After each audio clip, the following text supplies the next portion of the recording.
이 시각 주요 뉴스입니다. 상반기 무역 적자가 100억 달러를 넘어 역대 최대 규모를 기록했습니다.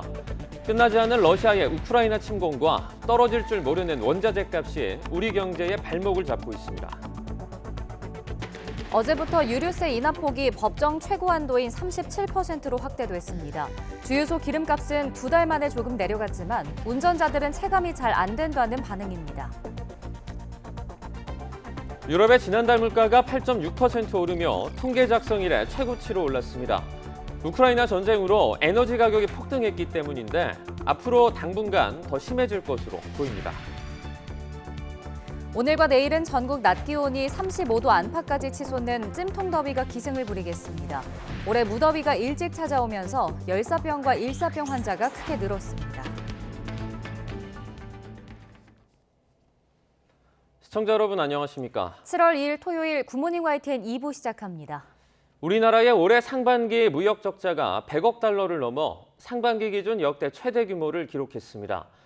산업통상자원부가 발표한 수출입 통계를 보면 상반기 수출은 지난해 동월 대비 15.6% 증가한 3,503억 달러, 수입은 26.2% 늘어난 3,606억 달러로 집계됐습니다. 무역 수지는 103억 달러, 우리 돈으로 약 13조 원 적자를 기록해 지난 1997년 이후 역대 최대 규모입니다. 러시아의 우크라이나 침공으로 원유나 가스, 석탄 등 에너지 수입액이 지난해 동기 대비 87.5% 급증해 무역 적자에 큰 영향을 미친 것으로 분석됩니다. 국내 5대 시중은행의 가계대출 잔액이 6개월 연속 감소했습니다. KB국민, 신한, 하나, 우리, NH농협 등 5대 시중은행의 지난달 말 가계대출 잔액은 699조 6천억 원으로 5월 말보다 1조 4천억 원 감소했습니다. 가계대출 감소는 최근 주식, 가상화폐 시장이 하락세를 보이면서 대출을 받아 투자하는 경향이 약해진 데 따른 것으로 풀이됩니다. 금리 인상과 집값 하락 우려에 수도권 전역에 걸쳐 매수 심리가 위축되면서 수도권 아파트 매매 수급 지수가 89.8을 기록하며 90 이하로 떨어졌습니다. 매매 수급 지수는 부동산원이 회원 중개업소 설문과 인터넷 매물 건수 등을 분석해 수요와 공급 비중을 지수화한 것으로 이 지수가 기준선인 100보다 낮으면 낮을수록 시장에 집을 사려는 사람보다 팔려는 사람이 많다는 것을 의미합니다. 서울의 경우 87로 8주 연속 지수가 하락했습니다. 5월 초부터 시행된 다주택자 양도소득세 중과 한시 배제 조치로 매물이 늘고 있지만 금리 인상, 집값 하락 우려 등으로 매수세가 줄어든 영향입니다. 정부가 6월 소비자 물가 상승률이 5월보다 높아질 것으로 예측했습니다. 방기선 기획재정부 1차관은 정부 서울청사에서 비상경제 차관회의를 열고 5월 5.4%에 이어 6월에는 소비자 물가 상승률이 더욱 높아질 전망이며 앞으로도 상당 기간 인플레이션 압력이 지속할 것이라고 말했습니다. 국내 유류세 인하 폭이 37%로 확대된 첫날, 주유소의 경유와 휘발유 가격이 전날보다 10원에서 16원가량 소폭 내렸습니다. 유가정보 서비스 오피넷을 보면 어제 오후 4시 기준 전국 평균 휘발유 가격은 그제보다 16원 6전 내린 리터당 2,128원 84전입니다. 전국 평균 경유 가격은 그제보다 9원 96전 내린 리터당 2,157원 70전입니다. 세계적인 긴축 움직임과 경기 침체 우려로 코스피와 코스닥이 올 상반기 모두 20% 넘게 떨어졌습니다. 부진한 흐름을 이어가는 가운데 하반기엔 반등에 성공할지 투자자들의 관심이 쏠리고 있습니다. 강희경 기자입니다. 올 상반기 국내 주식시장은 시작부터 흔들렸습니다. 미국 연방준비제도의 강도 높은 긴축 우려에 약세 흐름을 보이며 하락에 하락을 거듭했습니다. 우크라이나 사태는 글로벌 공급망 문제와 함께 인플레이션을 부추겼고 지난달엔 미국의 물가 폭등에 따른 자이언트 스텝에 경기 침체 우려까지 겹쳤습니다. 결과는 가혹했습니다. 지난해 말 3,000선에 가까웠던 코스피는 지난달 말 2,332.64로 마감했습니다. 상반기에만 무려 21% 넘게 내려앉은 겁니다. 같은 기간 코스닥 지수는 1,033.98에서 745.44로 30% 가까이 떨어졌습니다. 특히 지난달에는 전 세계 대표 주가 지수 40개 가운데 코스닥과 코스피 하락률이 각각 1위와 2위를 기록했습니다. 요즘에 와서 이제 낙폭이 좀 더 우리나라 컸었던 거는 기본적으로 반도체 업황 때문에 산업구조상 수출 의존도가 높은 나라이기 때문에 글로벌 경기가 꺾이면 우리나라 주식시장은 무조건 외국인이 판다고 보시면 돼요. 하반기 전망도 그리 좋진 않습니다. 경기 침체 우려가 계속되고 있고 기업들의 이익 하향 조정도 본격화할 전망이라 적정 가치 수준으로 복원하는 것 이상의 반등은 어렵다는 겁니다. 일정 수준의 회복은 가능할 것 같습니다. 하지만 투자자들이 바라는 3000 시대의 복귀라던가 확장 기조가 최대에 달했을 때 수준으로까지 복귀하는 데는 다소 시간이 많이 걸릴 수 있다는 점을. 다만 연말로 갈수록 물가나 공급망 문제가 해결되고 경기 침체 우려도 완화되면서 시장이 정상 궤도에 오를 거란 분석도 있습니다. 하반기 첫날부터 코스피가 연저점을 새로 쓰는 등 시장 상황은 여전히 좋지 않습니다. 특히 최근엔 투자 심리가 위축돼 변동성이 크게 나타나는 만큼 더 신중한 투자가 필요하다는 목소리가 나옵니다. YTN 강희경입니다. 유럽의 지난달 물가가 통계 작성 이래 최고치로 올랐습니다. 우크라이나 전쟁으로 에너지 가격이 폭등했기 때문인데 앞으로 당분간 더 심해질 것으로 보입니다. 보도에 김영근 기자입니다. 생선과 감자를 튀겨 함께 먹는 영국의 대표적인 서민 음식 피쉬앤칩스. 하지만 우크라이나 전쟁 이후 치솟는 재료비 때문에 사라질 위기에 처했습니다. 지금 추세라면 몇 달 안에 피쉬앤칩스 식당의 3분의 1이 문을 닫을 것으로 보입니다. The fish prices have gone up extortionately. The oil prices have gone up extortionately, and everything across the whole spectrum that we sell have gone up extortionately. 다른 유럽 국가들의 물가 상승도 심상치 않습니다. 유로화를 사용하는 19개국의 6월 소비자 물가는 지난해 같은 기간보다 8.6% 뛰었습니다. 관련 통계 집계가 시작된 이래 최고치입니다. 이 같은 물가 폭등은 러시아의 우크라이나 침공으로 에너지 가격이 폭등한 데에 따른 것입니다. 지난달 에너지 가격은 1년 전보다 41.9%나 치솟았습니다.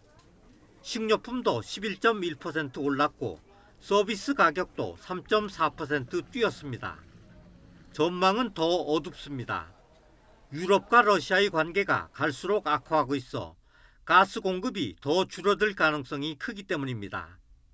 It is a tough time now. Russia is deliberately cutting us off partially of Russian gas, and we have to be prepared. 유럽 중앙은행은 물가 상승을 차단하기 위해 앞으로 미국처럼 공격적 긴축을 단행할 계획입니다. 금리 인상을 통해 돈줄을 조이겠다는 겁니다.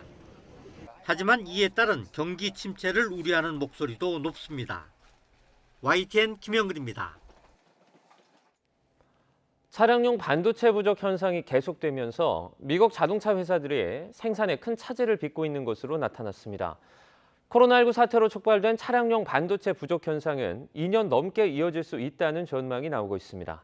워싱턴에서 강태욱 특파원의 보도입니다.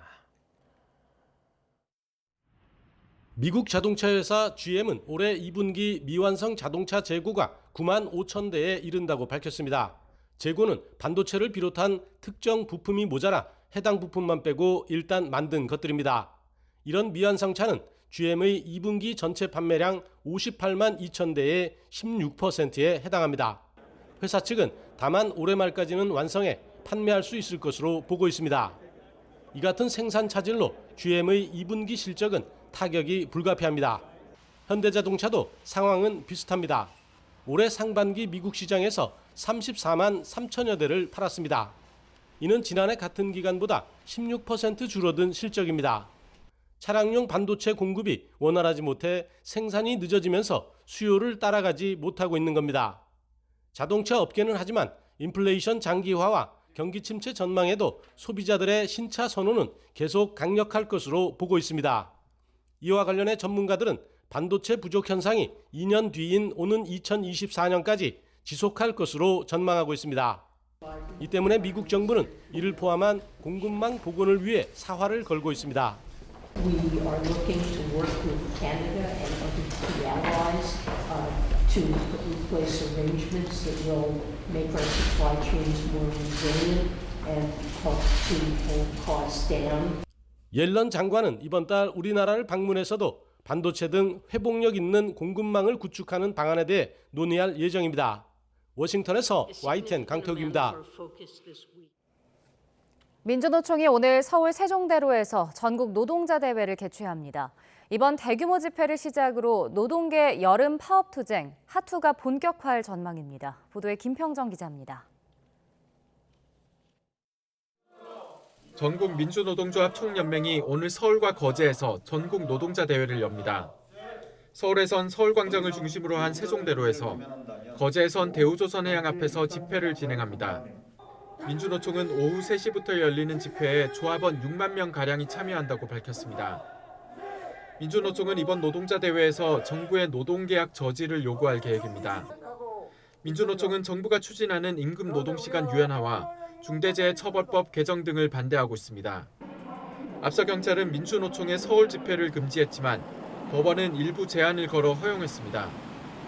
세종대로에서 서울역 교차로를 지나 삼각지 파출소까지 이르는 구간의 행진을 허용하되 행진 인원은 3만 명까지만 가능하고 오후 6시 30분에는 즉시 해산하도록 제한을 뒀습니다. 민주노총은 헌법이 보장하는 집회 시위의 자유를 금지하려는 경찰에 대해 법원이 제동을 걸었다고 평가했습니다. 이번 대규모 집회로 노동계의 여름 파업 투쟁, 핫투가 본격화할 전망입니다.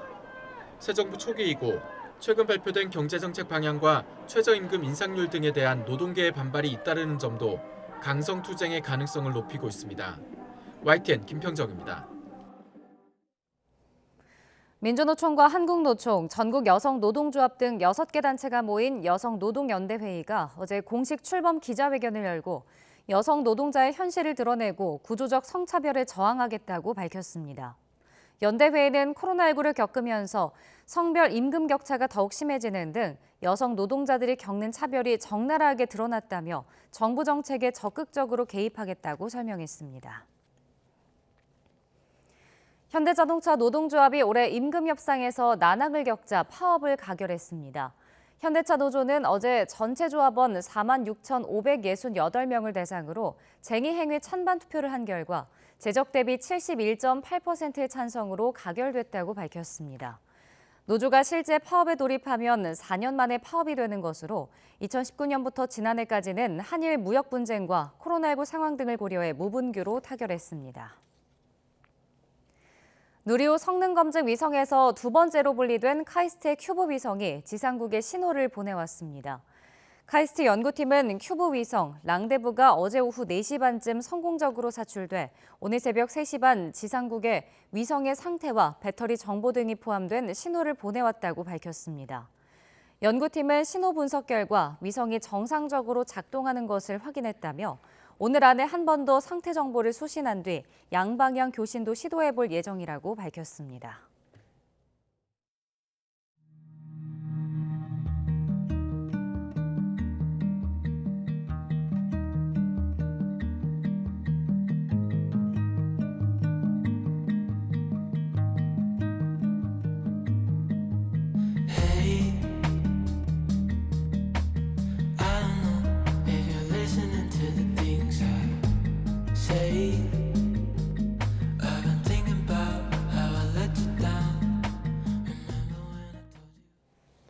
중부지방에 큰 비를 뿌린 장마 전선이 소강 상태에 들었습니다. 오늘과 내일은 비 대신에 푹푹 찌는 찜통더위가 맹위를 떨칠 것으로 보입니다. 보도에 김진두 기자입니다. 장맛비가 물러난 자리에 뜨거운 햇살이 쏟아집니다. 빠르게 치솟은 기온은 대부분 30도를 넘었고 경북 지역은 35도를 웃돌았습니다. 그동안 내린 비로 습도가 높아지면서 불쾌지수도 80을 넘어섰습니다. 대다수가 더위로 인한 짜증을 느끼는 날씨입니다. 서울 등 수도권에 폭염주의보가 발령되는 등 폭염특보도 전국으로 확산했습니다. 폭염경보구역도 늘어났습니다. 주말과 휴일에는 장맛비 대신 무더위가 맹위를 떨칠 것으로 보입니다. 전국 대부분 지역에 폭염특보가 발효 중인 가운데 주말 동안에는 낮 동안 대체로 맑은 가운데 강한 햇볕이 더해지면서 낮 동안 남부는 최고 37, 8도, 중부도 35도 가까이 기온이 올라 올여름 들어 가장 무덥겠습니다. 특히 낮더위가 쉽게 식지 않아 전국적으로 더위에 잠 못 드는 밤이 나타날 것으로 보입니다. 기상청은 높아진 습도의 기온까지 크게 오르며 일사병과 열사병 같은 온열 질환자가 발생할 가능성이 크다고 밝혔습니다.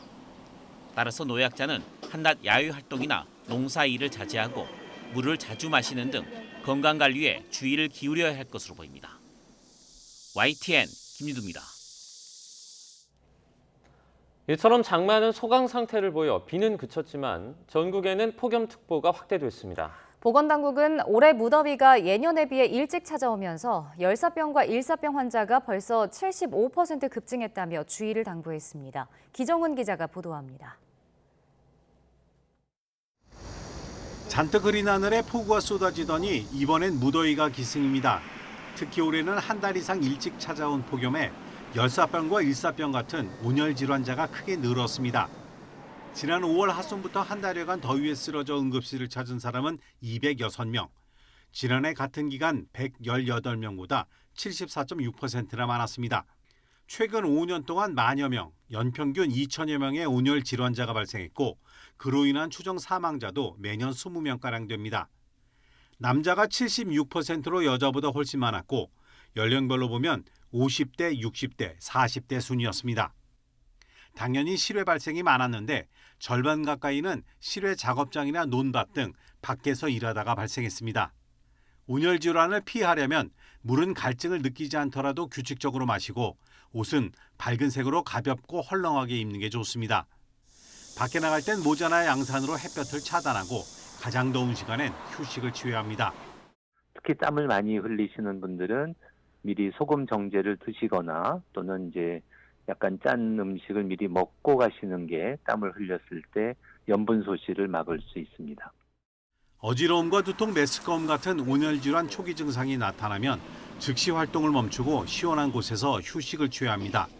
온열 질환자가 발생하면 즉시 시원한 곳으로 옮겨서 물수건 등으로 몸을 닦고 부채나 선풍기로 체온을 내리는 게 중요합니다.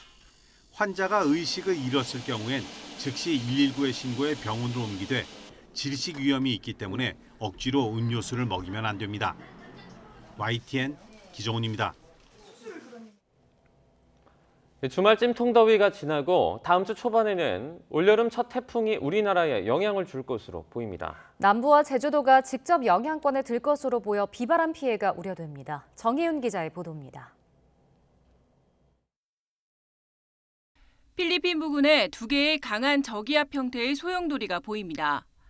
3호 태풍 차바와 4호 태풍 에얼입니다. 3호 태풍은 중국에 상륙하지만 4호 태풍은 다음 주 초반 제주도 남쪽을 거쳐 대한해협을 통과할 것으로 보입니다. 예상대로라면 제주도와 남부지방은 태풍의 직접 영향권에 들게 돼 올여름 첫 태풍으로 기록됩니다. 남해 수온이 낮아 북상하며 태풍 세력을 유지하지 못할 가능성도 있지만 그래도 강한 비바람을 동반해 경계가 필요합니다. 많은 양의 수증기가 유입됨으로 인해서 많은 강수 그리고 이동 경로와 근접한 제주도와 남해안을 중심으로 해서는 바람이 매우 강하게 나타날 것으로 예상을 하고 있습니다.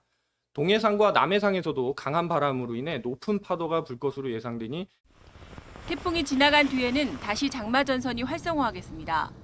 그런데 중국에서 소멸할 것으로 보이는 3호 태풍 차바가 남긴 수증기가 장마전선에 공급됩니다. 강력하게 발달한 비구름을 동반한 장마전선이 다음 주 중후반부터 우리나라에 영향을 줄 수 있는 겁니다. 기상청은 다음 주에는 비바람 강도가 이번 주보다 더 세질 가능성이 크다고 내다보고 침수와 산사태 등에 대한 철저한 대비를 주문했습니다. YTN 정혜윤입니다. 세차게 내리던 비는 그쳤지만 아직 안심할 수는 없습니다. 네, 앞서 전해드린 것처럼 다음 주에는 태풍 등의 영향으로 더 많은 비가 예고돼 있는데요. 비 피해를 막으려면 어떻게 해야 하는지 김다현 기자가 알려드립니다. 촉촉하게 젖은 우산과 가전제품이 바닥에 나뒹굽니다. 주민들은 장판을 뜯어내고 흙범벅이 된 집을 정리합니다. 창문으로 빗물이 들어차면서 방 안은 온통 물바다가 됐습니다. 더는 쓰지 못하게 된 물건들이 이렇게 밖에 쌓여 있습니다. 진짜 순식간에 물이 뭐 하늘에서 장대비 쏟아지듯이 쏟아지면서 순식간에 비가 오면서 다 여기 같은 경우는 약간 지대가 좀 낮아요. 그러다 보니까는 비가 많이 오니까 다 안으로 침수를 하게 된 거죠. 인근 상가도 상황은 마찬가지입니다. 연이어 쏟아진 장대비에 가게 안도 물난리가 났습니다. 가게를 들어가 보니까 가게 안에도 역시나 물이 다 그냥 완전히 그냥 침수돼가지고 냉장고 및 그 각종 집기, 음식물 이런 게 나동그러진 상태였어요. 그런데 문제는 다음 주 전국에 더 많은 비가 내릴 거로 예상된다는 겁니다. 대응 요령을 미리 익혀놔야 피해를 막을 수 있습니다. 먼저 상습 침수 지역 주민들은 집 주변 배수시설 상태를 미리 확인하는 게 좋습니다. 폭우가 쏟아지면 수도와 가스밸브를 잠그고 전기를 차단한 뒤 대피해야 합니다. 물막이 벽이나 모래주머니를 출입구 등에 쌓아두면 빗물이 들어차는 것을 막는 데 도움이 됩니다. 비탈면이나 산 주변, 강가는 산사태가 발생하거나 집안이 무너질 위험이 크니 접근하지 말아야 합니다. 또 물살이 빠르게 흐르는 하천은 절대 무리하게 건너면 안 됩니다. 폭우가 그친 뒤 침수주택으로 돌아갈 때도 주의가 필요합니다. 우선 건물이 붕괴할 가능성은 없는지 기술자의 안전점검을 받는 게 좋습니다. 가스나 전기가 차단돼 있는지 확인하고 집안을 환기한 뒤 들어가야 합니다. 침수 전에 우선 집 주변 배수구를 조금 살펴보시는 게 중요하고요. 관리를 하고 있지만 개인적으로 한 번 더 점검하시고 혹시 문제가 있으면 안전신문고를 통해서 신고하시는 것이 좋겠습니다. TV나 국민재난안전포털 누리집을 통해 재난 상황을 실시간으로 확인하고 긴급 상황에선 반드시 119에 구조 요청하는 자세가 요구됩니다. YTN 김다연입니다. 북한 매체들도 연일 장맛비 소식을 전하고 있습니다. 특히 집중호우로 농촌에서 곡물 생산에 차질이 빚어지지 않도록 대책을 세우고 실행해야 한다며 주민들을 다그치고 있는데요. 북한이 이렇게 장마철 농작물 피해에 집중하는 이유가 뭔지 홍주혜 기자가 전해드립니다. 올여름 어김없이 한반도를 찾아온 장마. 연일 쏟아지는 비에 북한도 도시와 농촌 할 것 없이 곳곳이 물에 잠겼습니다. 이 아래지역에 위치하고 있다 나니까 물이 썰려서 20정도 이상 침수되고 또 강내 밭들도 생바람에서 강내들도 넘어지고 피해를 적지 않게 받았습니다. 북한 당국은 집중호우로 한 해 농사를 그르칠까 전전긍긍하는 모습입니다. 장마철 피해를 막기 위한 대책을 2중 3중으로 철저히 세워야 한다며 연일 독려하고 있습니다. 누가 도와주기를 바라거나 하늘을 쳐다보며 날씨가 좋아지기를 앉아서 기다리다가는 훌륭한 농사 작황을 기대할 수 없습니다. 특히 올봄엔 긴 가뭄이 이어지던 가운데 코로나19 유행이 더해지며 위기감이 커졌습니다. 하필 모내기철에 지역별 봉쇄가 단행되면서 농사 인력이 제대로 투입됐을지 의심스러운 상황입니다. 여기에 장맛비 피해까지 겹쳐 곡물 생산에 차질이 빚어지는 건 최대한 막아야 한다는 판단이 작용한 것으로 보입니다. 국경을 봉쇄하고 국제사회의 지원에도 손을 내밀지 않는 상황에서 식량의 자급자족은 물러설 수 없는 마지노선이기 때문입니다. 식량의 자급률을 최대한 끌어올려서 그 부분이 일단은 이제 충족되어야 다른 이제 분야들이 거기에 맞춰서 발전해 나갈 때 이제 주민들에게 소위 말하는 이제 피부에 느껴지는 발전을 가져올 수 있다라고 보는 것 같아요. 미국 중앙정보국 CIA가 추정한 북한의 식량 부족분은 두세 달치에 해당하는 86만 톤. 때문에 지난달 전원회의에서 농사를 경제과업 중 급선무라 밝혔듯 농업부문 사업에 역점을 둬서 대북제재와 코로나19, 자연재해라는 삼중고를 떨쳐내는데 정책의 무게가 실릴 거란 전망입니다. YTN 홍주혜입니다.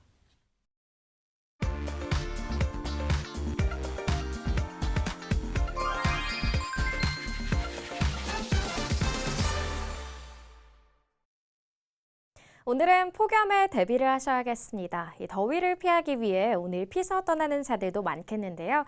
특히 오전 11시 무렵에 고속도로가 가장 혼잡할 걸로 보이니까요. 아침 일찍 서둘러 출발하시거나 점심 식사 후 천천히 이동하시는 게 낫겠습니다. 한편 오늘 곳곳에 안개가 껴 있습니다. 시야가 이렇게 많이 답답한 만큼 감속해서 이동해 주셔야겠고요. 아침 일찍부터 중부내륙선 창원 쪽 여주 부근에서는 작업을 했는데 이제는 작업이 끝나면서 정 정체도 풀리고 있습니다. 경부선의 경우 자주 막히는 양재 일대 포함해서 전 구간 아직까지는 시원스럽게 달립니다. 다만 오전 10시가 되면 기흥동탄과 북천안 주변 지나기가 어렵겠고요. 서해안선도 비슷한 시각대에 비봉과 발안 중심으로 주로 경기권 통과하기가 많이 버겁겠습니다. 강원권으로 향하는 차들은 점차 많아지고 있습니다. 광주 원주선 원주 쪽 초월 일대에서 가장 먼저 밀리기 시작하는데 이 구간 안개까지 짙은 만큼 충분히 감속 운전해 주셔야겠고요. 영동고속도로 강릉 쪽의 정체도 길어지면서 이제는 용인부터 양지터널까지 6km나 한 번에 밀리고 있습니다. 서울 양양선도 양양 쪽 정체가 이제 막 시작이 됐습니다. 고속도로 초입 구간부터 정체가 이어지고 있는데요. 남양주 요금소까지 7km 구간 안에서 가다서다를 반복합니다. 전좌석에서 안전띠 착용 잘해주시고요. 고속도로 교통방송이었습니다. 나토 정상회의 참석을 계기로 첫 해외 일정을 마친 윤석열 대통령이 기내 간담회를 열었습니다. 나토가 중국을 위협으로 명시하면서 대중국 관계에 대한 우려가 나오는 데 대해 윤 대통령은 어느 국가든 국제 규범에 반했을 때는 함께 연대해서 규탄하고 제재하는 것이라고 강조했습니다. 특정 국가의 문제가 아니라 보편적인 질서라는 걸 강조한 건데요. 직접 들어보겠습니다. 특정 국가를 언급할 필요가 없습니다. 어떠한 국가든지 간에 규범에 입각한 질서를 존중하지 않고 우리가 세계가 함께 지켜가야 될 가치와 규범을 반하는 행위를 했을 때에는 우리가 다 함께 그 부분에 대해서 규탄하고 또 함께 연대해서 제재도 가하고 또 만약에 그 국가가 그것을 받아들이게 되면 우리가 또 함께 세계의 평화와 번영을 위해서 함께 노력해가고 이렇게 하는 것이지 어떤 국가에 따라서 호불호가 있을 수 없는 것이라고 저는 생각합니다.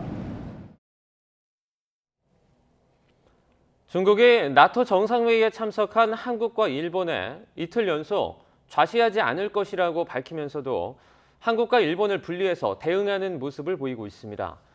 자오리젠 중국 외교부 대변인은 일본이 스스로 군비 확장을 위한 명분을 찾고 있다면서 나토의 아시아태평양 지역 확장에 최선봉에 서려는 것은 전적으로 사욕에 따른 것이라고 비판했습니다. 이어 한중 양국은 아시아의 중요한 국가이자 서로 중요한 협력의 상대국으로서 광범위한 공동의 이익을 가지고 있다고 언급했습니다. 다음 주 인도네시아 발리에서 열리는 G20 외교장관 회의를 계기로 한중일 외교수장이 한자리에 모이게 됐습니다. 한일 양자회담이 성사될 경우 중국과의 대북 조율 그리고 강제징용 등 한일 현안에 대해 어떤 논의가 이루어질지 주목됩니다. 보도에 조수연 기자입니다. 윤석열 정부 출범 후 한미동맹이 빠르게 강화되면서 한편으론 중국과의 균형 외교도 과제로 거론됩니다. 이번 G20 기간 박진 외교부 장관과 왕이 중국 외교부장의 양자회담이 주목되는 이유입니다. 성사될 경우 박 장관과 왕 부장의 첫 공식 대면 만남이 됩니다. 왕 부장은 지난 5월 첫 화상회담에서 글로벌 공급망의 블록화에 대해 불편한 기색을 내비쳤습니다. 따라서 우리 정부의 인도태평양 경제 프레임워크, IPEF 참여 등에 대한 중국의 우려를 불식시키고 경제 협력 의지를 다질 수 있을지가 관건입니다. 또 중국은 지난달 한중 국방장관 회담에서 북한 비핵화를 위한 협조 의사를 내비친 바 있어 추가 대북 조율이 이루어질지도 관심입니다. 사드와 관련된 중국 측의 우려 역시 다시 한번 제기가 될 것 같고 또 우리 쪽의 입장에서 보면 북한의 핵실험을 저지하고 핵 문제를 해결하는 데 있어서 중국의 역할, 또 한중 간의 협력 이런 부분들을 분명히 이제 강조할 것 같고요. 강제징용 피해 배상 문제가 다시 수면 위로 부상한 가운데 G20 기간 한일 외교장관이 만날 가능성도 있습니다. 다만 다자회의 현장에서 열리는 양자회담은 여건이 제한적인 만큼 구체적인 현안 논의는 이달 박 장관의 일본 방문 중에 이루어질 것으로 보입니다. 한일 관계 개선을 위해서 양 국가가 서로 노력을 하고 또 그런 새로운 미래지향적인 파트너십을 열기 위해서 같이 뜻을 모으고 노력을 하자 이런 이야기를 아마 할 겁니다. 이 밖에 안보와 경제 협력을 매개로 한미일 3자나 한일, 호주, 뉴질랜드 4자 등 소다자 회담 기회도 거론되고 있습니다. 급변하는 국제정세 속에 한국의 외교 지평이 갈수록 넓어지면서 우리 정부의 외교가 본격적인 시험대에 올랐습니다. YTN 조수연입니다. 윤석열 대통령이 나토 정상회의 일정을 마치고 귀국하면서 국회 인사청문회를 거치지 않은 공직 후보자들 임명을 강행할지에 관심이 쏠리고 있습니다. 여당 내부에서도 우려하는 김승희 보건복지부 장관 후보자 거치는 고심을 거듭할 것으로 보이는 가운데 김승겸 합동참모본부 의장 후보자 임명은 조만간 재가할 것으로 보입니다. 정현우 기자의 보도입니다. 윤석열 대통령은 나토 정상회의를 마치고 귀국하는 길 기내 간담회에서 김승희 보건복지부 장관 후보자, 박순애 교육부총리 후보자 임명을 비롯한 국내 현안엔 말을 아꼈습니다. 일단 오늘은 국내 문제는 서울에 돌아가서 좀 파악을 해보고 답변을 하기로 하고. 인사청문 보고서 재송부 시한을 넘겼지만 귀국 당일 임명을 재가하진 않았습니다. 특히 김승희 후보자에 대해선 중앙선관위가 국회의원 시절 정치자금 유용 의혹 수사를 검찰에 의뢰하자 여당에서도 강한 우려가 나오는 것을 고려한 것으로 보입니다. 아마 실무자의 실수는 있는 것 같은데 어찌됐든 모든 책임은 국회의원이 지는 것이기 때문에 지금 현재 그런 수사가 의뢰되고 된 것은 상당히 적절하지 않다고 생각을 합니다.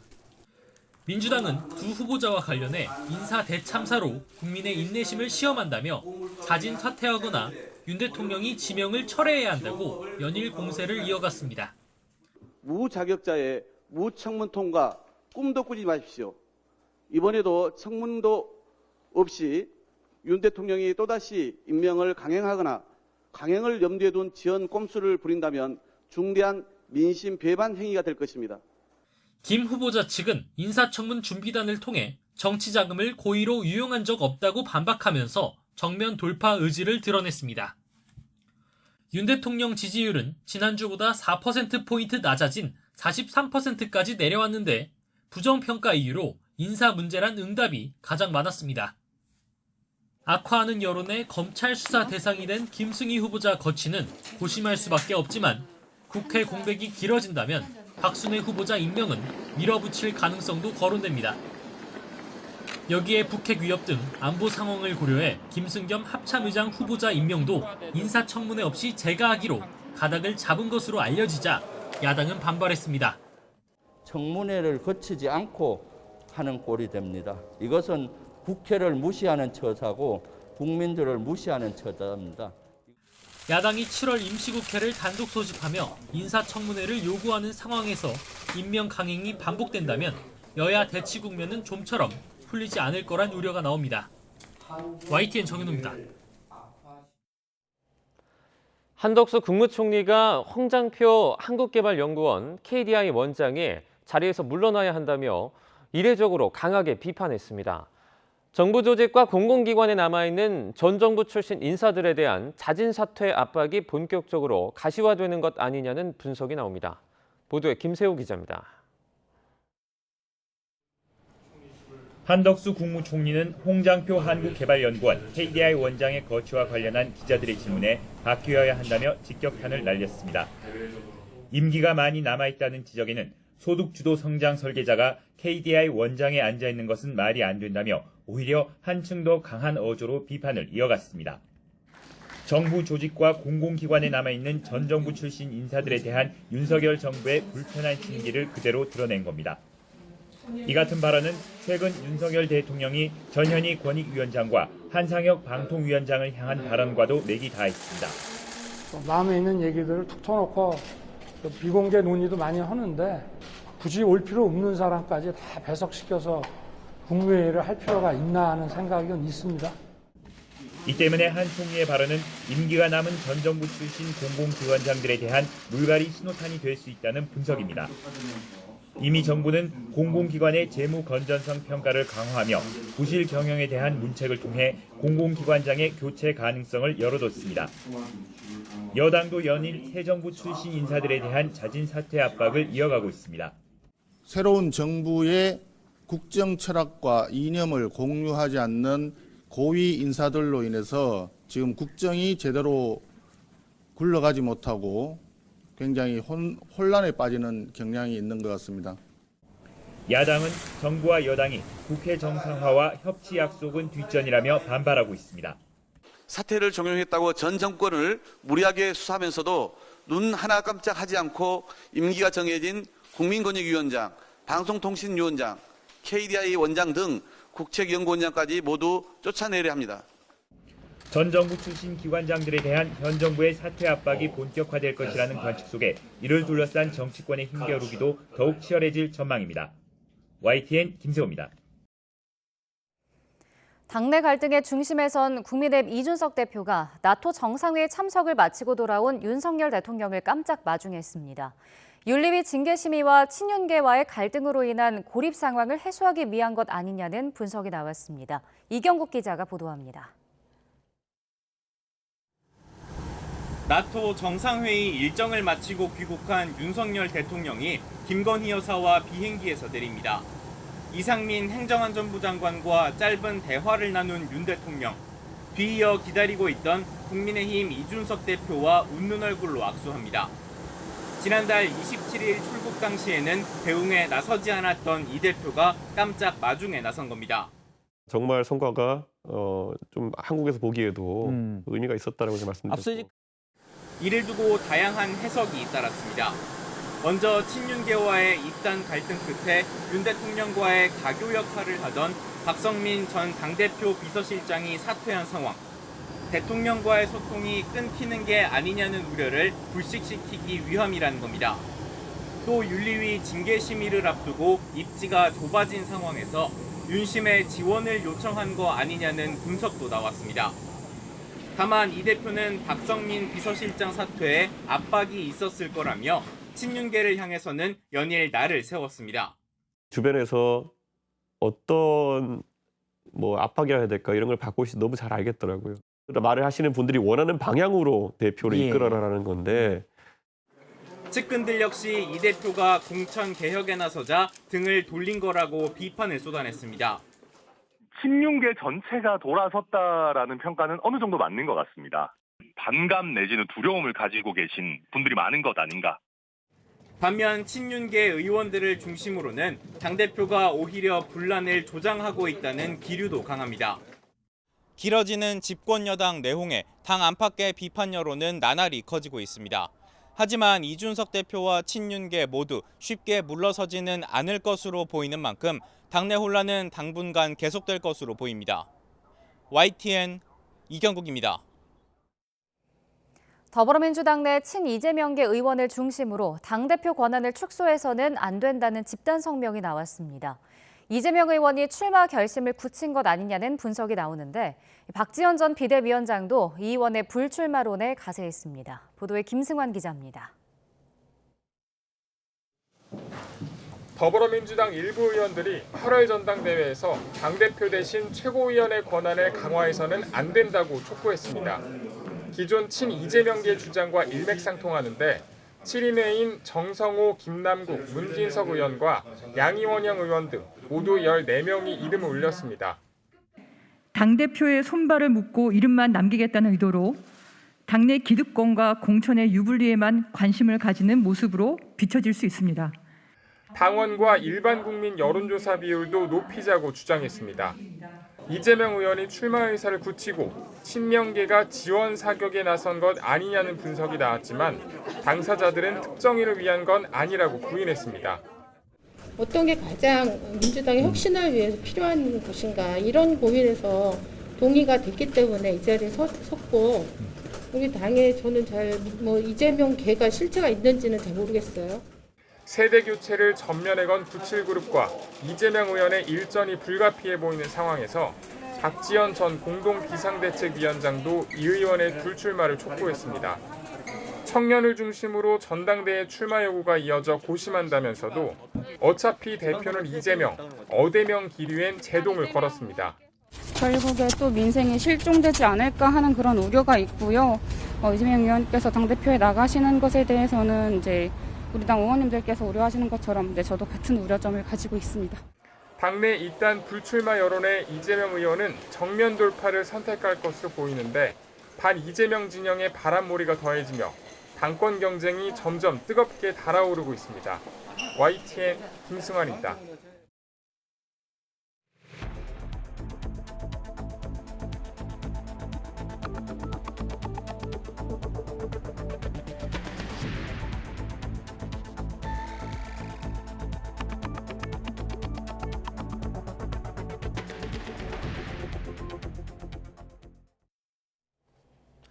네, 굿모닝 YTN 2부 이어갑니다. 우리나라의 올해 상반기 무역 적자가 100억 달러를 넘어 상반기 기준 역대 최대 규모를 기록했습니다. 산업통상자원부가 발표한 수출입 통계를 보면 상반기 수출은 지난해 동월 대비 15.6% 증가한 3,503억 달러, 수입은 26.2% 늘어난 3,606억 달러로 집계됐습니다. 무역 수지는 103억 달러, 우리 돈으로 약 13조 원 적자를 기록해 지난 1997년 이후 역대 최대 규모입니다. 러시아의 우크라이나 침공으로 원유나 가스, 석탄 등 에너지 수입액이 지난해 동기 대비 87.5% 급증해 무역 적자에 큰 영향을 미친 것으로 분석됐습니다. 국내 유류세 인하폭이 37%로 확대된 어제 첫날, 주유소의 경유와 휘발유 가격이 그제보다 10원에서 16원가량 소폭 내렸습니다. 유가정보 서비스 오피넷을 보면 어제 오후 4시 기준 전국 평균 휘발유 가격은 그제보다 16원 6전 내린 리터당 2,128원 84전입니다. 전국 평균 경유 가격은 그제보다 9원 96전 내린 리터당 2,157원 70전입니다.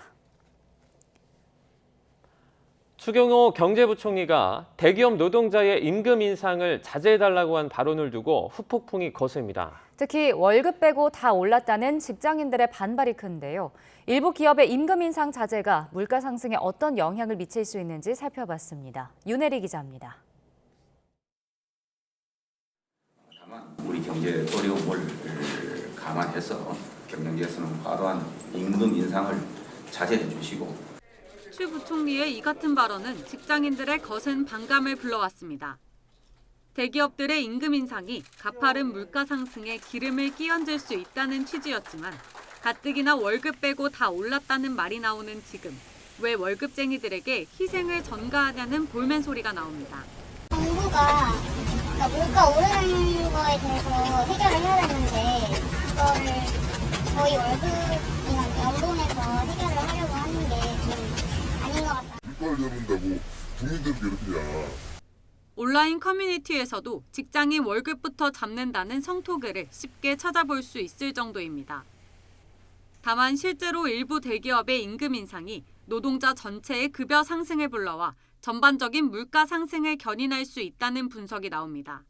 대기업에서 오르게 되면은 대기업 바로 밑에 기업들도 역시 이런 인플레이션 압력에 해서 그리고 대기업의 근로 조건에 따라서 임금을 올릴 인센티브가 생기게 됩니다. 인플레이션 압력을 심하게 할 수 있는 이런 기제가 될 수 있다라고.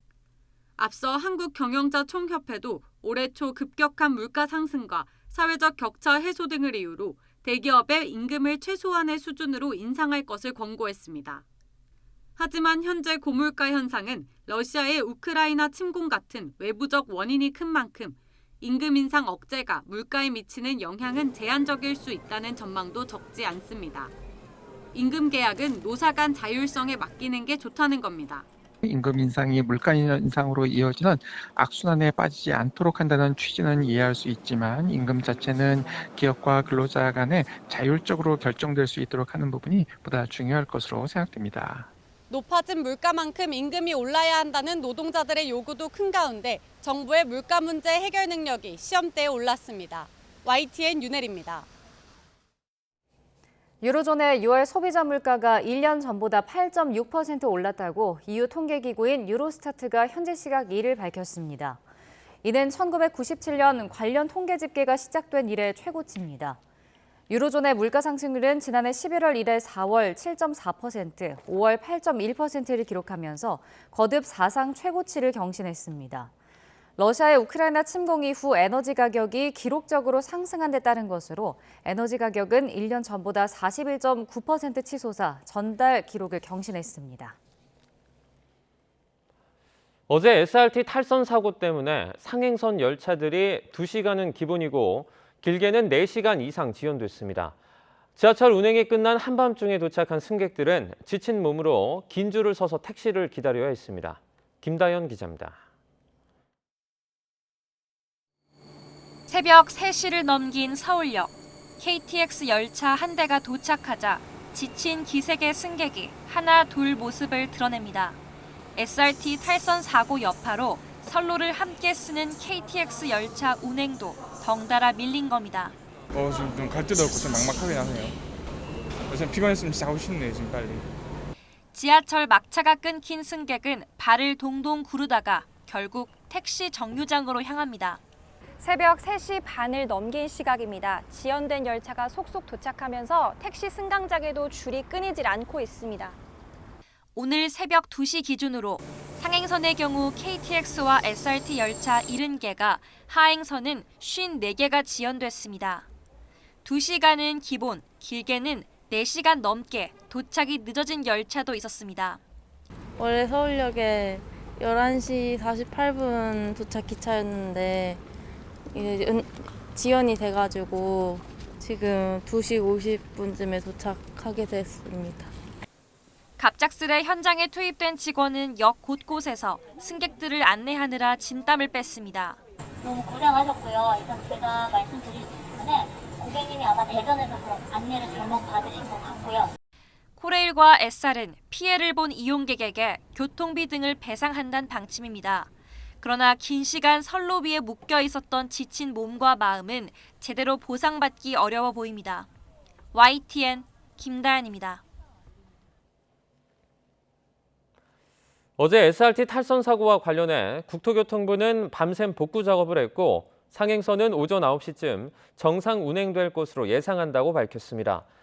국토부는 사고 직후 철도 재난 상황반을 구성해 엄영서 국토부 2차관이 복구 현장을 직접 지휘하고 철도안전감독관과 철도사법경찰관의 조사관이 사고 원인을 조사하고 있습니다.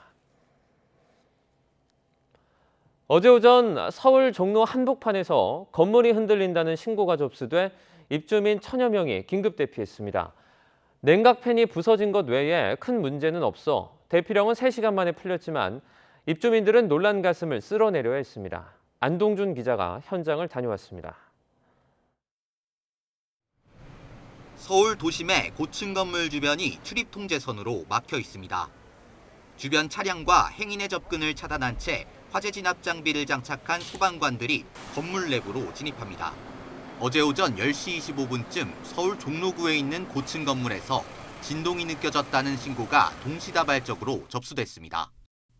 건물이 흔들린 현장입니다. 지하 7층, 지상 20층 규모의 대형 빌딩인데 신고를 받고 출동한 소방당국은 혹시 모를 위험에 대비해 전원 대피령을 내렸습니다. 갑자기 떨어진 긴급 대피령에 상가와 오피스텔에 입주한 주민 1000여 명은 물건을 챙기거나 불을 끌 새도 없이 급히 건물을 빠져나와야 했습니다. 안내 방송이 나와가지고 대피를 하라고 계단으로 훈련을 하나 그렇게 생각을 했어요. 4명이 구조대의 도움을 받아 대피하긴 했지만 다친 사람은 없었습니다. 좀 당황하긴 했는데 그렇게 걱정하는 분위기는 아니었어요. 소방당국과 지자체가 정밀 점검에 나선 결과 옥상에 있던 대형 냉각팬이 부서진 게 건물 흔들림의 원인이었던 걸로 밝혀졌습니다. 옥상에 냉각탑으로 쓰이는 쿨링타워가 9개가 있습니다. 그중에 1개의 쿨링타워의 날개가 부러져가지고 그런 사고가 있었던 시기하고 진동이 있었던 시기가 어느 정도 일치하는 것을 확인했고요. 소방당국은 건물의 추가적인 손상이나 외상은 보이지 않는다며 3시간여 만에 대피령을 해제했습니다. 구조안전 전문가들 4분과 함께 현장을 자세히 한번 들여다봤습니다. 그래서 추가로 다른 어떤 이상 징후, 위험 징후는 없는 것으로 판단이 되고 있습니다. 종로구는 이 건물이 매년 안전진단을 받아왔다면서 노후화된 장비가 있으면 교체하겠다고 밝혔습니다. YTN 안동준입니다. 어젯밤 9시 10분쯤 중부내륙 고속도로 양평 방면 괴산 나들목 부근에서 50대 A씨가 운전하던 1톤짜리 화물차가 앞서가던 화물차와 가드레일을 잇따라 들이받았습니다. 이 사고로 50대 운전자 A씨가 다리를 다쳐 병원으로 옮겨졌습니다. 경찰은 정확한 사고 경위를 조사하고 있습니다. 지난 1월 붕괴 사고로 6명이 숨지는 사고가 난 광주 화정 아이파크 시공업체인 현대산업개발 전 임원들이 추가로 기소됐습니다. 광주지방검찰청은 업무상 과실치사상, 건설기술진흥법 위반 등의 혐의로 현대산업개발 전 대표이사와 전 건설본부장을 재판에 넘겼습니다. 또 공사 현장 관계자 3명과 하청업체 관계자, 법인 한 곳도 기소했습니다. 코로나19 유행 감소세가 주춤하면서 재유행 가능성이 커지고 있습니다. 정부는 변이 확산에 재감염 환자까지 늘고 있다며 재유행 때 하루 최대 20만 명이 확진될 수 있다고 내다봤습니다. 보도에 이영원 기자입니다. 나흘째 만 명 안팎 확진 규모를 기록하면서 유행 정체 국면이 이어지고 있습니다. 여름철 무더위에 냉방기기를 켜둔 실내 중심의 활동이 늘면서 감염에 취약해지고 있는 데다 전파력이 큰 변이 바이러스 확산에 재감염이 잇따르고 있는 겁니다. 면역을 회피하는 변이의 검출률이 높아지고 감염을 경험하신 분들의 재감염도 늘고 있습니다. 재유행 우려가 커지고 있는데 정부는 하루 20만 명까지 감염될 수 있다고 내다봤습니다. 이런 전문가들 예측을 고려해 의료 체계를 준비하고 있다며 15만 명 안팎까지 대응하는 데는 무리가 없다고 강조했습니다. 15만을 넘거나 20만 넘거나 이런 상황이 됐을 때는 코로나 전담병상 진료에 참여를 해주셨던 그런 의료기관을 중심으로 대비할 수 있는 준비를 하고 있습니다. 정부는 확진자가 급증하더라도 동네 병원에서 안정적으로 치료받을 수 있도록 일반 의료 체계를 정비하는 데 주력하고 있습니다. 호흡기 전담 클리닉과 외래진료센터 등으로 나뉘어 있던 코로나19 진료기관을 호흡기 환자 진료센터로 일원화한 데 이어 검사와 처방, 치료를 한 곳에서 받을 수 있는 원스톱 진료기관을 10,000개 이상 확보할 방침입니다. 호흡기 진료 센터로 이제 12,000개소가 지금 이미 되고 있기 때문에 의협과 협의를 해서 가급적 이렇게 원스톱 기관으로 확대해 주실 것을 당부드리고 있기 때문에 이외에도 유행 감소세에 맞춰 6천여 개로 축소한 코로나19 병상을 7개 권역으로 묶어 배정하는 체계를 마련해 병상 부족 문제가 생기는 곳이 없도록 할 계획입니다. YTN 이영훈입니다. 어젯밤 9시까지 전국에서 코로나19 확진 판정을 받은 사람은 1,202명으로 집계됐습니다. 같은 시간대 중간 집계에서 신규 확진자 수가 10,000명을 넘은 것은 지난달 8일 이후 23일 만입니다. 이런 추세로 볼 때 오늘 발표될 신규 확진자 수는 이보다 더 늘어서 10,000명대 초반이 될 것으로 보입니다. 유럽에서 원숭이 도창 감염 건수가 2주 새 3배로 급증한 것으로 집계됐습니다. 세계보건기구 WHO는 각국 정부와 시민사회가 확산을 막기 위한 긴급 대응 조처에 나설 것을 촉구했습니다. 보도에 김은건 기자입니다. 아프리카 일부 국가의 풍토병으로 알려졌던 바이러스성 질환 원숭이 두창. 지난 5월 이후 미국과 유럽 등에서 감염과 의심 사례가 잇따르고 있습니다. WHO는 특히 지난 2주 사이 유럽에서 감염 건수가 3배 급증한 것으로 나타났다며 확산을 막기 위해 긴급한 조처가 필요하다고 밝혔습니다. Governments, health partners and civil society need to act with urgency and together to control this outbreak. 유럽에서는 이미 31개국에서 4,500여 건의 원숭이 두창 확진 사례가 나오는 등 전 세계의 90%를 차지할 정도로 원숭이 두창 확산의 진원지가 됐습니다. WHO는 지난주 원숭이 두창이 공중보건 비상사태에 해당한다고 판단하지 않았지만 추후 재검토할 예정입니다. I'm concerned about sustained transmission because it would suggest that the virus is establishing itself and it could move into high-risk groups, including children. WHO는 원숭이 두창 감염 사례가 남성과 성관계를 한 남성에게서 다수 보고됐다면서 관련 사례들을 조사하고 있다고 설명했습니다. 특히 감염 사례가 가장 많은 영국 런던에서 성소수자 집회가 열릴 예정이어서 보건당국이 긴장하고 있습니다. 미국에서도 원숭이 두창이 확산세를 보이면서 질병통제예방센터가 이번 주부터 긴급 상황실을 가동했고 아프리카 보건당국도 이미 비상사태라며 백신 공급을 호소하고 있습니다. 일부 전문가들은 다음 달까지 전 세계 원숭이 두창 확진자가 10만 명에 달할 수 있다며 WHO가 더 적극적으로 대응해야 한다고 촉구하고 있습니다. YTN 김인건입니다. 가족들과 교회 체험학습을 갔던 초등학생이 결국 숨진 채 발견되면서 교회 체험학습이 위기학생 관리의 사각지대라는 지적이 나왔습니다. 그런데 교육부가 지난해 체험학습 학생에게 담임교사가 매주 전화하도록 개선책 마련을 주문했지만 광주를 포함한 11개 교육청은 이를 묵살한 것으로 드러났습니다. 신현중 기자의 보도입니다. 지난해 3월 온몸이 멍든 채 숨진 인천의 10살 초등학생 A양. 부모는 코로나19와 체험학습을 이유로 A양을 한 번도 학교에 보내지 않았습니다. 원격 수업은 다 있었습니다.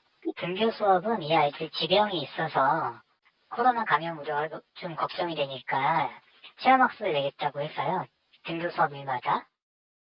이 사건을 계기로 인천시 교육청은 5일 이상 장기 가정학습이나 체험학습을 하는 학생에겐 주 1회 담임교사와의 전화통화를 의무화했습니다. 또 이에 응하지 않으면 위기학생관리위원회를 개최하도록 했습니다. 교육부도 지난해 5월 인천 사례를 전국으로 확산하기 위해 교회 체험학습 학생관리 방안을 마련하라고 전국 시도교육청에 권고했습니다. 교회 체험학습 운영은 학교장의 권한이라 시도교육청이 나서야 하기 때문입니다. 하지만 전체 17개 교육청 가운데 권고에 따른 곳은 불과 6곳.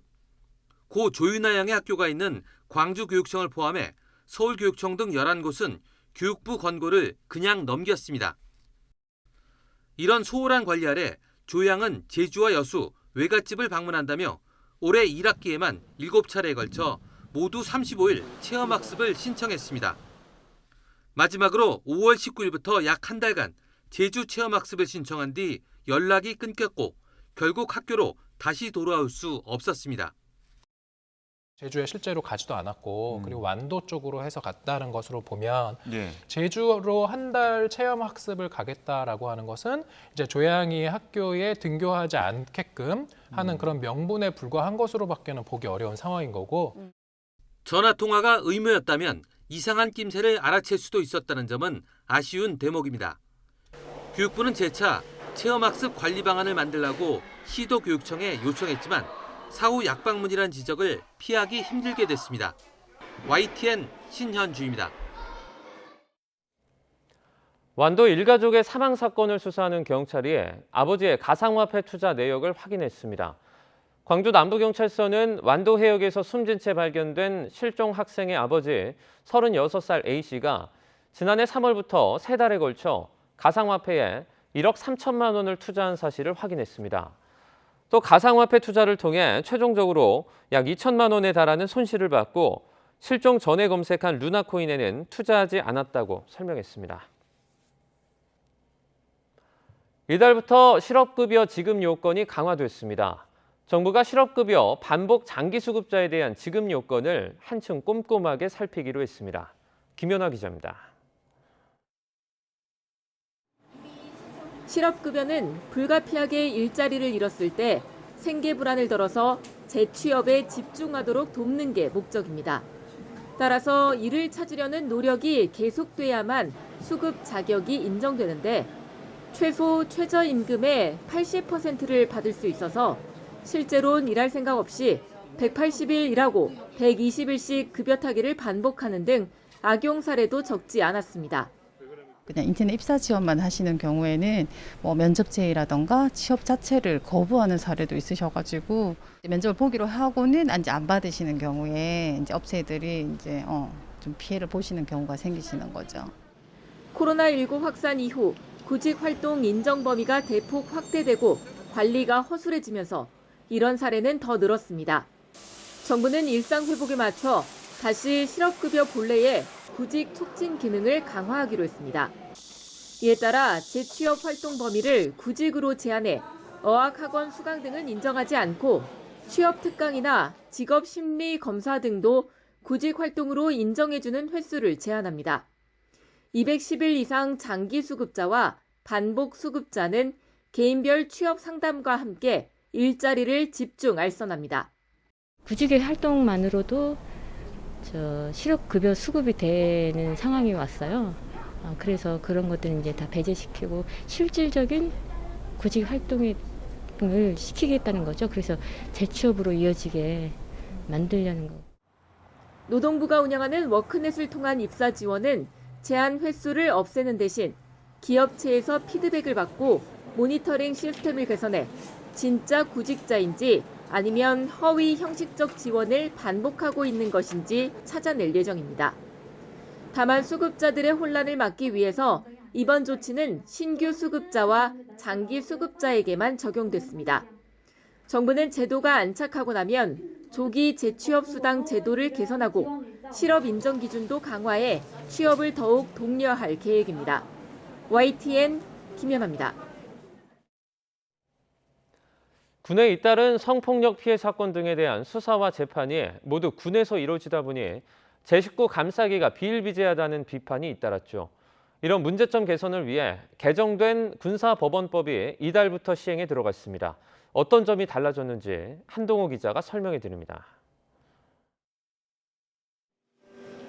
공군 고 이해람 중사는 상관에게 성추행 피해를 당하고 2차 가해에 시달리다가 지난해 5월 혼인 신고를 한 날 세상을 등졌습니다.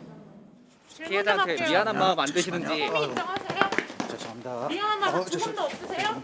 마지막 기회 있으니까 한번. 비슷한 시기 해군에서도 상사에게 성추행당한 여중사가 극단적 선택을 했고 육군 역시 여하사가 성추행 피해를 본 뒤 극단적 선택을 시도하기도 했습니다. 군에 잇따른 성폭력 사건과 수사, 재판 모두 군 조직 내부에서 이뤄지는 법체계가 피해자를 외면한다는 지적에 군사법원법이 개정됐고 이달부터 시행에 들어갔습니다. 개정법을 보면 지금까지 군사법원이 맡았던 성폭력 범죄와 군인 사망 사건 관련 범죄, 군인 등이 입대 전 저지른 범죄는 1심부터 민간법원이 맡습니다. 또 고등군사법원을 폐지해 평시엔 군사법원 사건의 항소심도 민간 고등법원에서 하도록 했습니다. 군검사가 구속영장을 청구할 때 해당 군 검찰부가 설치된 부대의 장승인을 받도록 하던 규정도 삭제됐습니다. 대법원은 개정법 시행 전날 서울고등법원으로 항소심 소감법원을 변경한 규칙을 공포하는 등 관련 규정을 정비했습니다. 한동훈 법무부 장관도 검찰에 사건 관계인 인권과 권리가 침해되지 않고 업무상 혼선이나 공백이 발생하지 않도록 철저히 대비할 것을 지시했습니다. 개정법 시행 전 기소된 이해람 중사 사건 가해자 장모 중사는 지난달 고등군사법원에서 열린 항소심에서 1심보다 감형된 징역 7년을 선고받고 대법원 판결을 앞두고 있습니다. 최근 공군본부와 국방부 검찰단을 잇따라 압수수색한 이해람 중사 사건 특별검사팀은 압수물 분석이 끝난 대로 주요 참고인과 피의자 등에 대한 소환 조사를 본격화할 예정입니다. YTN 한동우입니다. 둔촌주공 재건축 현장은 시공사업단과 조합이 공사비 등으로 충돌하면서 2달 넘게 공사가 중단된 상태인데요. 이번엔 조합 내부에서 갈등이 불거졌습니다. 일부 조합원이 현 집행부가 이번 사태 책임을 져야 한다면서 해임하겠다고 나선 건데 집행부 측은 총회에서 부결될 거라고 맞서고 있습니다. 최기성 기자가 취재했습니다. 둔촌주공 재건축 공사장은 지난 4월 중순 이후 모든 작업이 중지됐습니다. 사태가 장기화하면서 조합원 사이에서도 내용이 벌어지고 있습니다. 일부 조합원들이 현 집행부를 8월 중에 해임하겠다면서 구체적인 시기까지 못 받고 나선 겁니다. 이른바 둔촌주공 조합 정상화위원회는 해임 발의 요건인 전체 조합원의 10분의 1, 620여 명 이상이 이미 동의했다고 밝혔습니다. 해임 카드를 꺼낸 이유는 현 집행부의 공사 중단 사태를 초래한 책임을 묻기 위해서라고 말합니다. 시공사업단과 현 집행부 협상이 제자리를 맴돌고 있는 만큼 별도 채널인 조합원 협의체를 만들어 직접 협의를 진행해 늦어도 11월에는 공사를 재개하겠다고 강조했습니다. 쓸데없이 마감재 인권 개입 등으로 인해서 자기 자신들의 어떤 요구가 시공단에서 받아들여지지 않게 되자 역으로 지금 상대방을 공격한답시고 변경 계약서가 잘못된 것이다. 그것을 시비를 잡고 현 집행부는 큰 쟁점은 모두 정리됐고 지금은 시공단과 문구를 조율하는 과정이라면서 빠르면 1, 2주 안에 최종 합의안을 도출할 수 있다고 맞받았습니다. 또 해임 발의를 추진하고 있는 정상화위원회를 시공단 지원을 받아 활동하고 있는 단체라고 비판했습니다. 조합원 과반이 참석해 참석자 과반이 찬성해야 해임안이 가결될 수 있는데 동의할 조합원은 많지 않을 것이라고 반박했습니다. 조합원 6,000명 중에 이제 한 20%는 항상 저희 조합에 친화적이지 않은 사람들이 있었으니까 이런 사람들이 이제 발의에 동참했을 텐데 이게 총회로 과반수가 참여해가지고 총회가 성공시킨다는 것은 불가능한 이야기입니다. 현재 상황. 한편 시공단은 오는 8월 23일 만기 예정인 7천억 원 규모 사업비 대출 연장을 하지 않겠다는 입장을 재확인했습니다. 연장이 이뤄지지 않으면 조합원 6천여 명이 한 명당 1억 원 이상을 갚아야 합니다. 대주단에서 사업비 대출에 대한 연장 불가를 통보받았고 보증인인 저희 시공사업단이 대신 갚아서 조합의 구상권을 청구할 계획입니다. 서울시 관계자는 합의 시점이나 경과를 묻는 취재진 질문에 늘 노력 중이며 합의에 최선을 다하고 있다는 원론적인 답변을 내놨습니다. 하지만 극적 타결이 돼 공사 재개 결정이 나더라도 올해 안에 4,700여 가구 일반 분양을 진행하기는 쉽지 않아 보입니다. YTN 최기성입니다.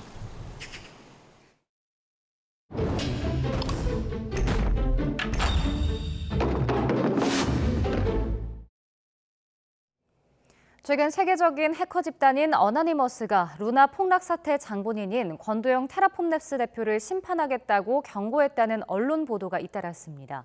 그런데 YTN이 확인해보니 이 경고 영상을 올린 계정에서는 또 다른 암호화폐를 홍보하고 있었습니다. 팩트와의 신지원 기자가 보도합니다. At this point, the only thing that we can do is hold you accountable and make sure that you are brought to justice as soon as possible. 지난달 27일, 익명의 해커 집단 어나니머스 이름으로 유튜브에 올라온 영상입니다. 권도영 테라폼랩스 대표가 루나 폭락 사태를 통해 돈 세탁했을 가능성이 있다며 법의 심판을 받게 하겠다고 선언합니다. 이 내용은 국내외 언론에 대대적으로 보도됐습니다. 이 영상에 연결된 인터넷 사이트로 들어가 봤습니다. 권 대표에 대한 언급은 한마디도 없고 어논 토큰이라는 또 다른 암호화폐를 홍보하는 글만 가득합니다. 관련 텔레그램 대화방에서도 이 암호화폐 이야기뿐입니다. 이 유튜브 계정은 지난해 일론 머스크 테슬라 CEO도 저격했습니다.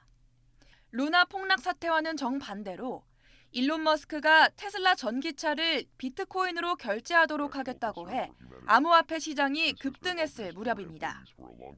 테슬라가 환경을 오염시키고 정부 보조금으로 암호화폐를 사들인다고 주장했는데 이 영상 하단에서도 같은 암호화폐, 어논 토큰을 홍보하는 사이트가 걸려 있습니다. 그러니까 어노니머스라는 것 자체가 그냥 점조직 같은 거예요. 그래서 중앙화돼 있지 않고 그러다 보니까 이제 사칭하는 계정들이 많이 생길 수밖에 없겠죠. 코인과 관련한 해당 계정은 일반적으로 생각하는 어노니머스 공식 계정은 아닌 걸로 확인됩니다. 어나니머스의 또 다른 계정으로 알려진 트위터에서는 어나니머스 이름으로 암호화폐를 발행하지 않는다고 밝히고 있습니다. 어나니머스는 특정 해커들의 모임이 아니라 누구나 참여할 수 있는 익명의 느슨한 집단으로 알려져 있습니다. 따라서 누군가 권 대표를 추적할 가능성은 여전히 열려 있지만 현재 유튜브에 올라온 영상을 근거로 어나니머스가 나섰다고 판단하기는 어렵습니다. YTN 신지원입니다.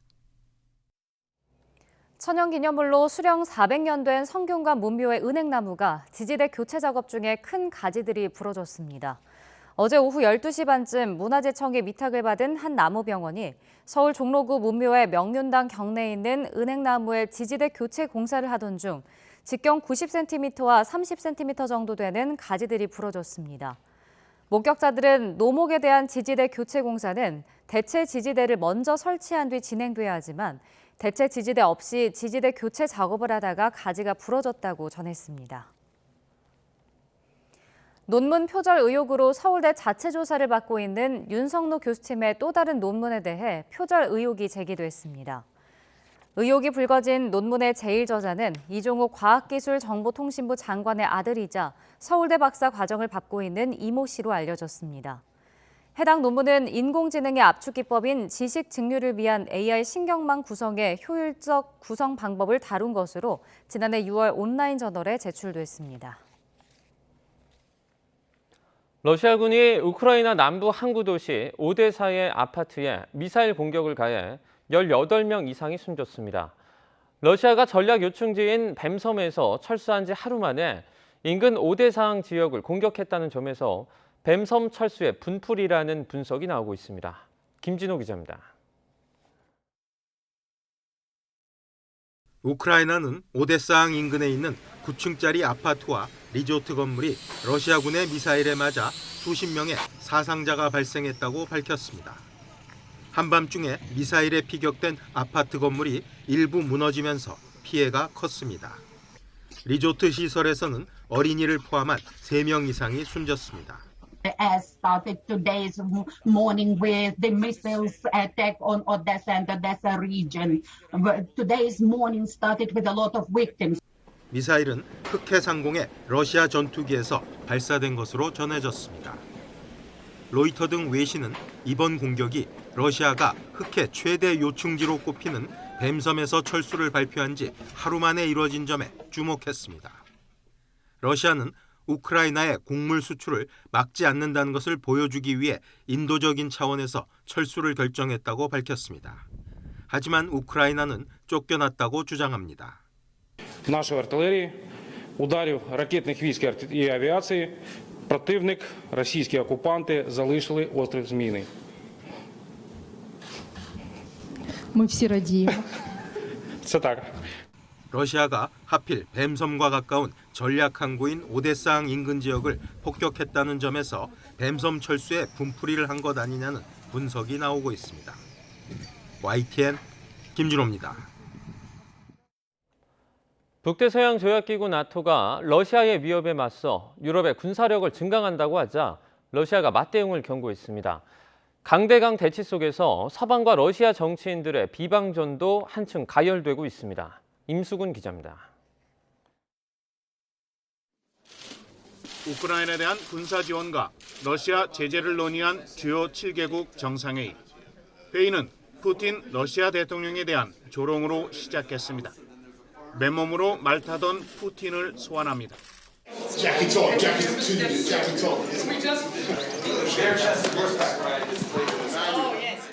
푸틴 대통령은 그동안 승마와 낚시, 수영 등 기회 있을 때마다 이른바 상의 탈의를 즐겨왔습니다. 근육을 드러내며 남성성을 한껏 과시해온 것입니다. 푸틴은 뿐만 아니라 새끼 호랑이를 돌보기도 하고 우아하게 피아노를 치며 여성 승무원에 대한 관심을 보이는 등 절대 권력 속에 숨은 자애로움을 선전해왔습니다.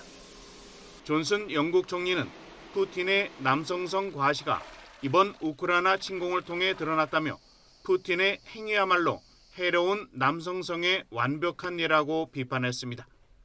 If Putin was a woman, I really don't think he would have embarked on a crazy macho war of invasion and violence in the way that he has. 서방 측의 조롱이 이어지자 푸틴 대통령도 반격에 나섰습니다. 푸틴은 영혼과 육체가 조화로우려면 술을 끊고 운동을 해야 한다며 코로나 봉쇄 기간 광란의 술판을 벌인 존슨 총리를 직격했습니다. Я думаю, я не знаю, как они хотели раздеться, до пояса, либо ниже пояса, но думаю, что это было бы отвратительное зрелище. 끊임없는 건강 이상설 속에서도 근육질 남성성으로 무장해온 푸틴 대통령. 우크라이나 전쟁은 그의 근육 속에 숨겨진 폭력성과 잔인함을 고스란히 드러내고 있습니다. YTN 임수근입니다. 미국이 우크라이나에 첨단 지대공 미사일 시스템을 비롯해 8억 2천만 달러, 우리 돈 1조 600억 원 규모의 무기를 추가로 지원합니다. 미국 국방부는 현지 시각 1일 보도자료를 통해 이 같은 지원 방침을 공식 발표했습니다. 앞서 지난달 30일 조 바이든 대통령은 스페인에서 개최된 나토 정상회의 직후 기자회견에서 조만간 우크라이나에 대해서 8억 달러 규모의 추가 지원을 하겠다고 밝혔습니다. 미국 연방대법원의 낙태권 보장 판례 폐기 판결 이후 미국 전역에서 시위가 계속되는 등 후폭풍이 가라앉지 않고 있습니다. 막강한 힘을 가진 미국의 연방대법원은 대법관 9명의 성향에 따라 판결이 달라지며 미국 사회에 큰 영향을 끼치고 있습니다. 보도에 김선희 기자입니다. 무려 반세기 동안 이어오던 낙태권 보장 폐기 판결은 미국 사회 전체를 뒤흔들었습니다. 나라 곳곳에서 시위가 이어지고 사회 유명 인사들의 성명도 잇따랐습니다.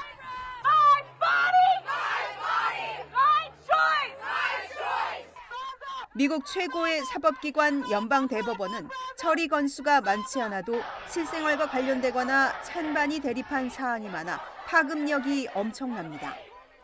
9명의 대법관은 대통령이 후보를 지명하고 상원의 동의를 얻어 확정되는데 대법관 성향이 보수냐 진보냐에 따라 판결은 크게 달라집니다. 트럼프 전 대통령은 대표적인 진보 인사인 루스 베이더 긴스버그 전 대법관이 사망하자 후임 대법관 3명을 모두 보수로 채워 넣었습니다. 대법관의 보수 진보 비율이 트럼프 전 대통령을 거치면서 6대 3으로 바뀌며 낙태권 판례 파기는 일찌감치 예견됐습니다.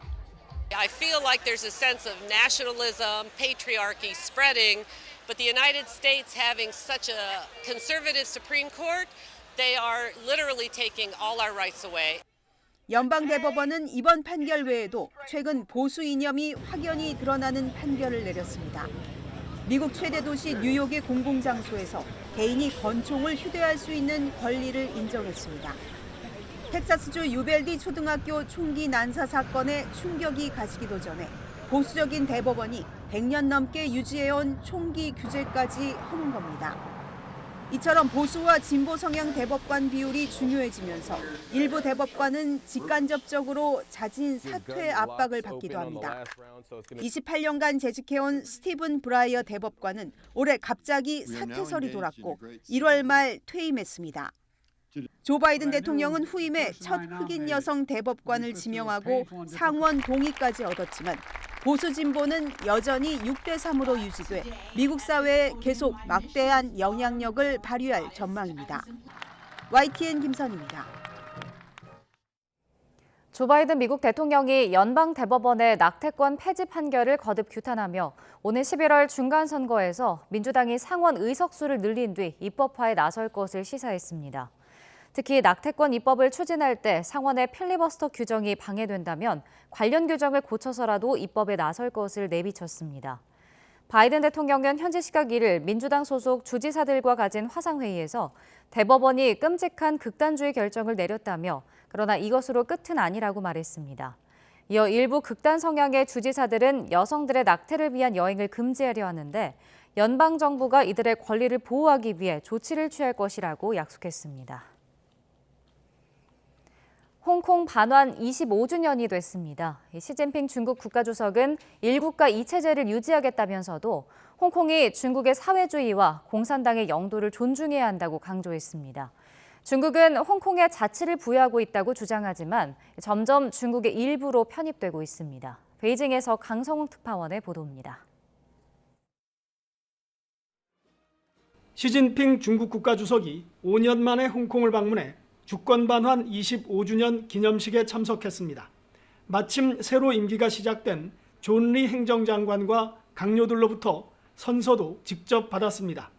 为香港特别行政区服务，对中华人民共和国中央人民政府和香港特别行政区负责。 시 주석은 홍콩 보안법과 간접 선거 위주의 선거제 개편 등이 홍콩을 위한 것이라고 주장했습니다. 중국이 홍콩의 인권을 침해하고 자치권을 훼손하고 있다는 미국과 서방의 비판을 일축한 겁니다.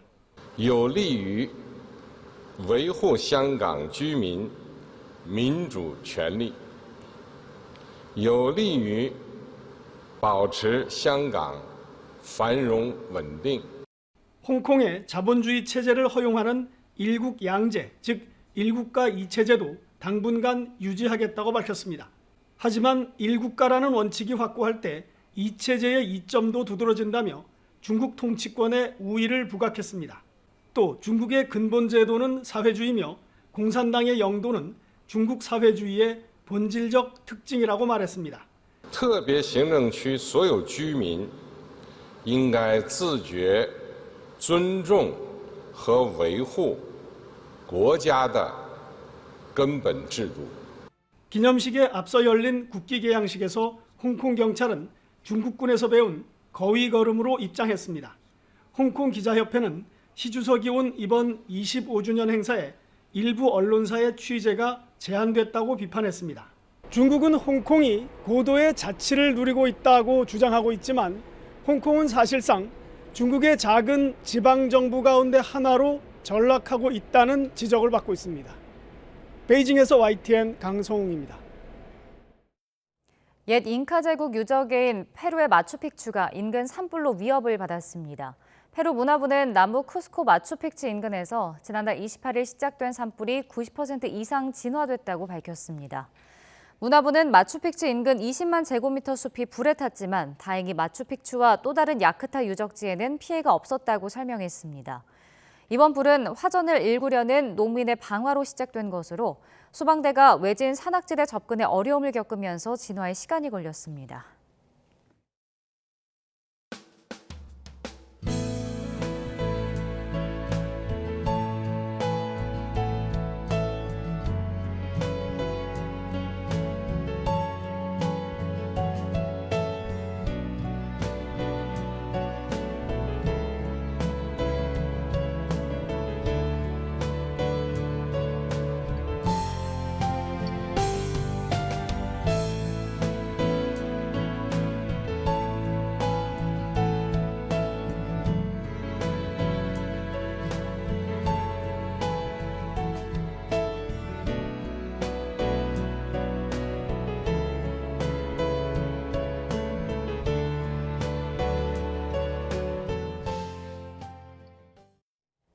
전무성, 손숙 등 한국 연극계의 대표적인 배우들이 대거 출연하는 햄릿이 6년 만에 돌아왔습니다. 기라성 같은 선배들은 작은 배우는 있어도 작은 배역은 없다며 조연을 자처했습니다. 신웅진 기자가 보도합니다.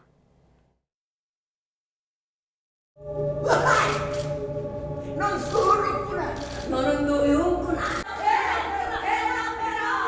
난 들어야겠다. 개막을 앞두고 연습에 한창인 배우들. 지난 2016년 전석 매진의 주역이었던 전무송, 박정자, 손숙, 정동환, 유인촌, 윤석화 씨 등이 다 모였습니다. 하지만 이번에는 그때와 달리 주연을 젊은 후배들에게 넘겨주고 기꺼이 조연을 맡았습니다. 대사가 제가 7마디예요. 근데 매일 와서 5시간씩 앉아 있어요. 왜냐면 박정자 선생님 때문에 안 나올 수가 없어요. 얼마나 열심히 하시는지. 멈춰있던 봉수심이 되살아난다. 불타오른다. 마침내 내려친다. 피해를 타고 피아노스를 내려친다. 주인공 햄릿 역을 물려받은 강필석 씨 등 젊은 배우들은 그나마 선배들의 격려로 부담감을 이겨내고 있습니다. 제가 몸둘 바를 모를 정도로 정말 너무 많이 챙겨주세요. 그래서 정말 이 선배님들 덕분에 이렇게 조금은 수월하게 하고 있는 것 같습니다. 연출을 맡은 손진책 감독 역시 신구 세대의 조화가 이번 작품을 이끄는 힘이 될 것으로 기대하고 있습니다. 선배분 동료들은 그 자체로서 이미 몇십 년 무대에 선 자체로서 그냥 서 있는 자체로서 사실 저는 만족합니다. 만족하고 또 우리 그 신진 배우들은 그 힘을 이어받아서 그 역할을 충분히 하고 있기 때문에 6년 전 흥행과 작품성 모두 좋은 평가를 받았던 햄릿이 팬데믹의 시간을 지나 상실된 연극을 다시 깨울 수 있을지 팬들의 관심이 커지고 있습니다. YTN 신웅진입니다.